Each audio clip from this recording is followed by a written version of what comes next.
Hello friends, welcome back to my YouTube channel. ಇನ್ನು ಯಾರ್ಯಾರು ನನ್ನ ಚಾನಲ್ ಸಬ್ಸ್ಕ್ರೈಬ್ ಮಾಡಿದೆ ನೋಡ್ತಾರೆ, ಪ್ಲೀಸ್ ಸಬ್ಸ್ಕ್ರೈಬ್ ಮಾಡಿ. ವಿಡಿಯೋ ಇಷ್ಟ ಆದರೆ ಲೈಕ್ ಮಾಡಿ, ಹೇಗೆ ಅನಿಸ್ತು ಅಂತ ಕಮೆಂಟ್ಸ್ ಮಾಡಿ.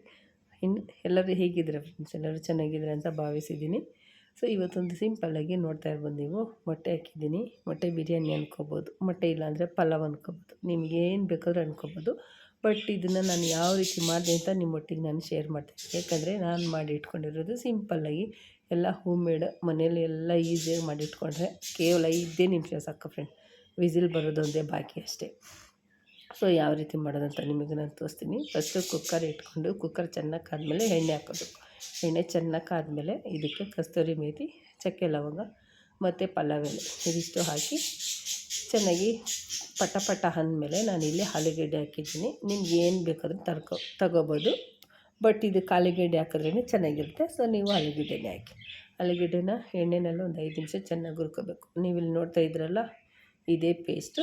ಈರುಳ್ಳಿ, ಹಸಿಮೆಣ್ಸಿನ್ಕಾಯಿ, ಪಾಲಕ್ ಸೊಪ್ಪು, ನಾವು ಇದಿಷ್ಟನ್ನು ಗ್ರೈಂಡ್ ಮಾಡಿ ಇಟ್ಕೊಂಡ್ರೆ ನಿಮಗೆ ಯಾವಾಗ ಬೇಕಾದ್ರೆ ನಾವು ಏನು ಬೇಕಾದರೂ ಮಾಡ್ಕೊಬೋದು ಫ್ರೆಂಡ್. ಈವನ್ ಚಿಕನ್ಗೆ ಹಾಕ್ಕೊಬೋದು, ಮಟನ್ಗೆ ಹಾಕ್ಕೊಬೋದು, ಮಸಾಲೆ ಸಾರುಗಳಿಗೆ ಹಾಕ್ಕೊಬೋದು, ಎಲ್ಲ ಒಂದಕ್ಕೂ ಬಿರಿಯಾನಿಗೂ ಹಾಕ್ಕೊಬೋದು. ನಾನಿಲ್ಲಿ 2 ಸ್ಪೂನಷ್ಟು ಈರುಳ್ಳಿ, ಹಸಿಮೆಣ್ಸಿನ್ಕಾಯಿ ಮತ್ತು ಪಾಲಕ್ ಸೊಪ್ಪುದು ಪೇಸ್ಟನ್ನ ಹಾಕಿದ್ದೀನಿ. ಅದು ಚೆನ್ನಾಗಿ ಬೆಂದಾದಮೇಲೆ ಶುಂಠಿ ಬೆಳ್ಳುಳ್ಳಿ ಪೇಸ್ಟ್ ಕೂಡ ಹೋಮ್ ಮೇಡ್ ಮನೆಯಲ್ಲಿ ಮಾಡಿ ಇಟ್ಕೊಂಡಿರೋದು, ಅದು 1 ಸ್ಪೂನ್ ಹಾಕಿ ಹಸಿ ವಾಸನೆ ಹೋಗೋವರೆಗೂ ಹುರ್ಕೊಂಡು, ಮತ್ತು ಸಣ್ಣದಾಗಿ ಕಟ್ ಮಾಡಿರೋ ಕೊತ್ತಂಬರಿ, ಪುದೀನ ಹಾಕಿದ್ದೀನಿ. ಯಾಕಂದರೆ ಅದು ಮಸಾಲೆ ಹಾಕಿರೋದ್ರೆ ತಳ ಹಿಡಿಯೋದ್ರಿಂದ ನೀವು ಹಾಗೆ ಕೈ ಆಡಿಸ್ತಾನೆ ಇರಬೇಕು, ಆಗ ಅದು ತಳ ಹಿಡ್ಕೊಳೋದಿಲ್ಲ.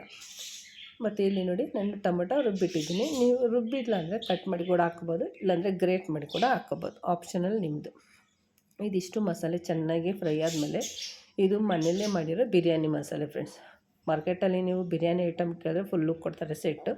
ನೀವು ಅದನ್ನು ಗ್ರೈಂಡ್ ಮಾಡಿ ನುಣ್ಣಗೆ ಇಟ್ಕೊಂಡ್ರೆ ಯಾವ ಗರಂ ಮಸಾಲನೂ ಬೇಡ, ಯಾವ ಚಕ್ಕೆ ಲವಂಗ ಕೂಡ ನಿಮಗೆ ಬೇಕಾಗಿರಲ್ಲ. ಇದನ್ನು 1 ಸ್ಪೂನ್ ಹಾಕಿ, ಜಾಸ್ತಿ ಹಾಕ್ಬಾರ್ದು, ಸ್ಟ್ರಾಂಗ್ ಇರುತ್ತೆ. 1 ಸ್ಪೂನ್ ಹಾಕಿ, ಈಗ ನಾನು ಮೊಟ್ಟೆ ಹಾಕಿ ಬಿರಿಯಾನಿ ಮಾಡೋಣ, ಮನ್ಸು ಚೇಂಜ್ ಆಗೋಯ್ತಲ್ವ, ಅದಕ್ಕೆ ಎಗ್ ಮಸಾಲೆ ಹಾಕಿದ್ದೀನಿ. ಎಗ್ ಮಸಾಲ ಅಂದರೆ ನಾರ್ಮಲಾಗಿ ಎಗ್ಗದೇ ಮಸಾಲ ಇರುತ್ತೆ. ಸೊ ಅದು ಫ್ಲೇವರ್ಗೋಸ್ಕರ 1 ಸ್ಪೂನ್ ಹಾಕಿದ್ದೀನಿ. ಚೆನ್ನಾಗಿ ಮಸಾಲೆ ಎಣ್ಣೆಯಲ್ಲಿ ಫ್ರೈ ಆದಮೇಲೆ ನಾವೇನು ರುಬ್ಬಿಟ್ಟಿದ್ದು ನೀರು ಇರ್ತಲ್ಲ ಫ್ರೆಂಡ್ಸ್, ಟೊಮೊಟೊದು, ಅದು 1/2 ಅಷ್ಟು ನಾವು ನೀರು ಇಟ್ಕೋಬೇಕಾಗುತ್ತೆ. 3 ಗ್ಲಾಸ್ಗೆ 6 ಗ್ಲಾಸ್ ನೀರು ಲೆಕ್ಕ ಮಾಡಿ ನೀವು ಹಾಕ್ಕೊಳ್ಳಿ. ಚೆನ್ನಾಗಿ ಕಲಿಸ್ಕೊಂಡಾದ್ಮೇಲೆ ರುಚಿಗೆ ತಕ್ಕಷ್ಟು ಉಪ್ಪು ಹಾಕಬೇಕು, ಓಕೆನಾ? ರುಚಿಗೆ ತಕ್ಕಷ್ಟು ಉಪ್ಪು ಹಾಕಿ ಮತ್ತೆ ಒಂದು 2 ಸತಿ ಕೈ ಆಡಿಸಿ. ರುಚಿಗೆ ತಕ್ಕಷ್ಟು ಉಪ್ಪು ಹಾಕಿ ನೋಡಿ, ಚೆನ್ನಾಗಿ ಅದು ಉಪ್ಪು ಎಲ್ಲ ಕಡೆ ಸ್ಪ್ರೆಡ್ ಆಗಂಗೆ ಒಂದು 2 ಸತಿ ಕೈ ಆಡಿಸ್ಕೊಂಡು ಒಂದು 5 ನಿಮಿಷ ತಟ್ಟೆ ಮುಚ್ಚಬೇಕು ಫ್ರೆಂಡ್ಸ್ ಇದಕ್ಕೆ.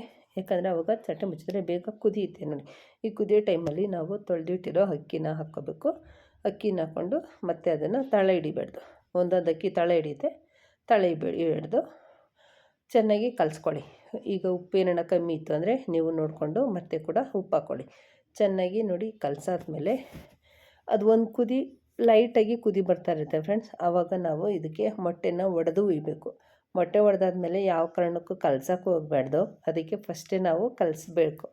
ಕಲಸಾದ್ಮೇಲೆ ನೋಡಿ, ಮೊಟ್ಟೆ ಒಡೆದಾದ್ಮೇಲೆ ಚೆನ್ನಾಗಿ ಕುದೀತಾ ಇರುತ್ತಲ್ಲ, ಆ ಟೈಮಲ್ಲಿ ಕುಕ್ಕರ್ ಮುಚ್ಚಿ 2 ವಿಸಿಲ್ ಬೇಯಿಸಿದ್ರೆ ಸೂಪರಾಗಿರೋ ಬಿರಿಯಾನಿ ಆಗಲಿ, ಮೊಟ್ಟೆ ಬಿರಿಯಾನಿ ಆಗಲಿ, ಪಲಾವ್ ಆಗಲಿ, ಏನನ್ನ ನೀವು ಹೆಸ್ರು ಕೊಟ್ಕೋಬೋದು ಫ್ರೆಂಡ್ಸ್, ತುಂಬ ಚೆನ್ನಾಗಿರುತ್ತೆ.